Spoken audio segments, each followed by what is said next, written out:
في قناة فضائية يمنية، يعني ظهرت مذيعة، يعني بغير حجاب، يعني ما نشي ندخل في التفاصيل.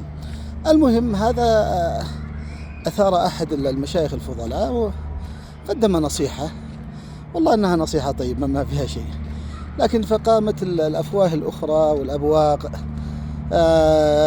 أنه هددها، وأنه يطالبون يعني بوقف حد لهذا الشيخ، وأنهم متضامنين مع المذيعة كامل التضامن. لا إله إلا الله، يعني مصيبة يا أخي.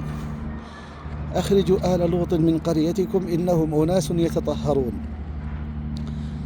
طيب فأنتم بتقولوا حرية الرأي والرأي الآخر، طيب هذا ادعى رأيه يا أخي ونصح، ليش بتحجروا عليه وتقلبوها يعني إنه بيهدد؟ أنتم لكم أنكم تدوا يعني آراءكم، لكن هو ما بش له.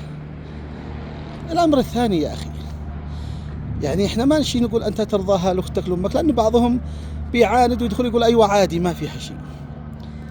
بس يا أخي لابد مراعاة الأعراف والعادات، وقبل ذلك الدين. الدين يا أخي يمنع ظهور مثل هذه الأشكال، ليس فقط في الفضاء اليمني، حتى في الفضائيات المسلمة والعربية. يا أخي الكريم ويا أخي الحبيب، عندما ندعو إلى الحشمة وإلى العفاف، ليس هذا تقييدا لحرية المرأة، بالعكس هذا لحمايتها. الدين لما شرع الحجاب شرعها الحجاب لحماية المرأة، لحمايتها من النظرات وكذا. يجي واحد يقول لك ليش